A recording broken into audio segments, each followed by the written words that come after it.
discussing regarding how humans are cruel against the nature. That's nothing but Sparrow campaign. It was the story of China in 1958. 1958 in China.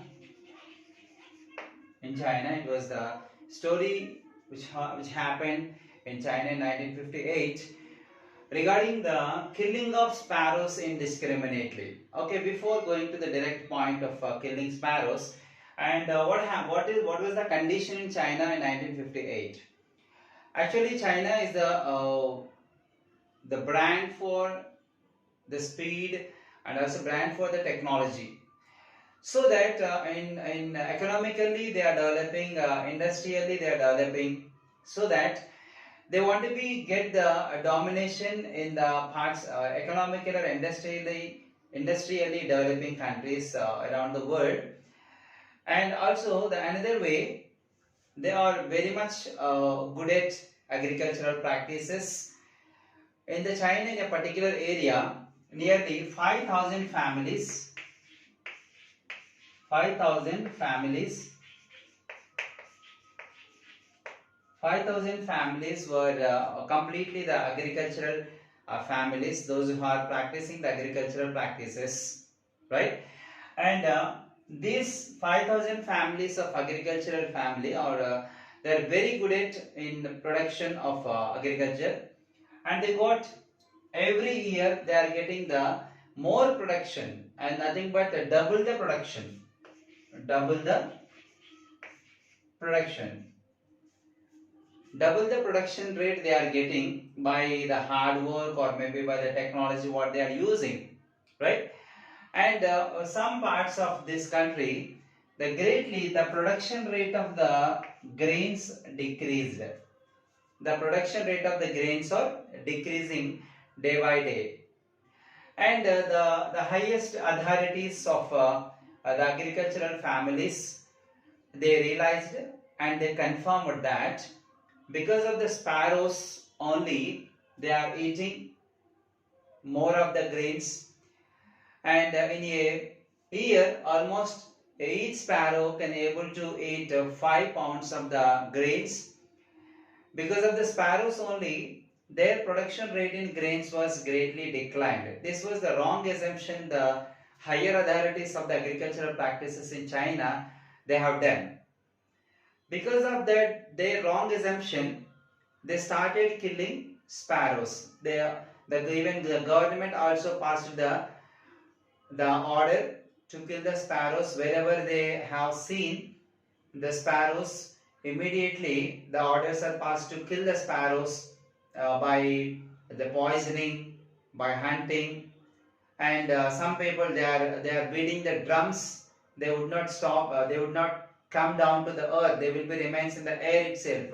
They are objected to be coming back to the nestlings, and they completely damaged the nestlings and they broken the eggs. And wherever they found the sparrows, they were indiscriminately killed like anything.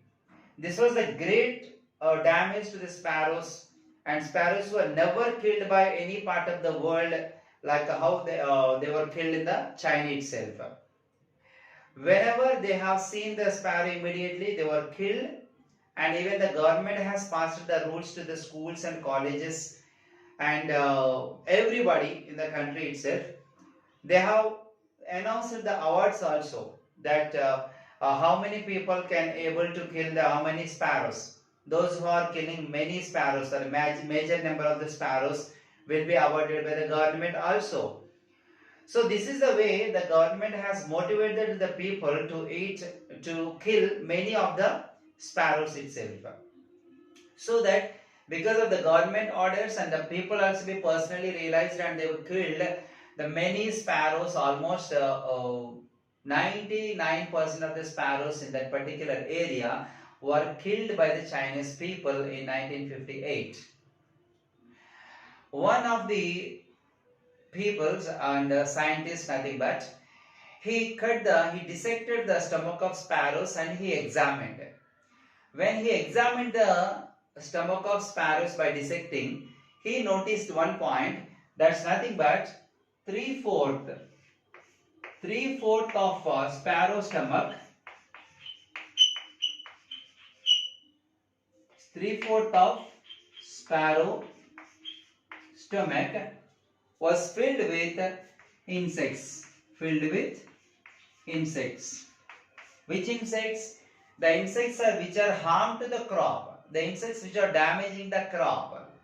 Right? So when the scientist has dissected the stomach of sparrow, they have noticed that the stomach, three-fourth of the stomach of sparrow filled with the dangerous insects which are causing damage to the crop. And only the one-fourth of the stomach is filled with grains. Filled with grains. So that the grains which are consumed by sparrows is very less, and they are doing the lot of help to the farmers, nothing but by killing the insects which are causing damage to the crop. So this was lately realized by the people of China, and they were started sparrow campaign in the sense of save sparrows, and you do not hunt, do not kill the sparrows. But it was too late, that already the Chinese people were killed the sparrows almost 99%, and 1% they may be migrated to some other places. So that because of the sparrows number has completely vanished in the particular area of China, the very next year of agricultural practices, the insects number was greatly increased because of no sparrows.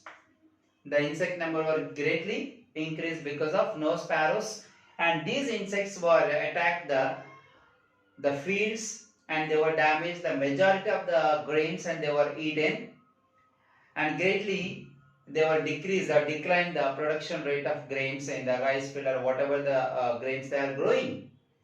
So that finally after 5 years the production rate comes down to the zero, and majority of the people in the China were faced a great famine, and many people were died due to the lack of food, and many agricultural farmers, they left their lands and they were converted their profession from the farmer to the laborer in the industries itself.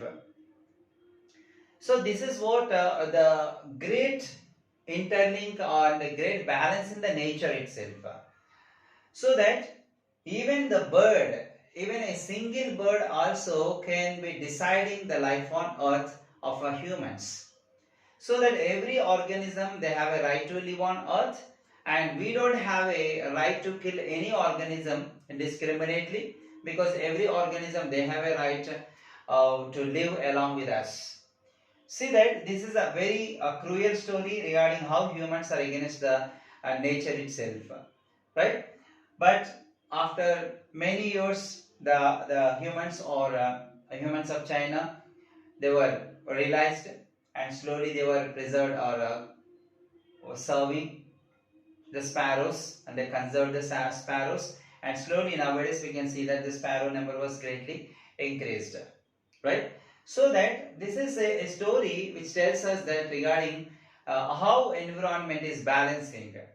See that there is a link between the interrelationship between the organisms in the environment, right? The humans, the food grains, insects and sparrows. Humans kill the sparrows, and that leads to the increasing of the insect number. When insects are increasing, the production of grains decreased, and that affecting finally the human life. So that indiscriminately we are not supposed to kill any kind of an organism, because every organism in the ecosystem, they have an interlink, right? This is regarding the story of campaign of sparrow campaign, right?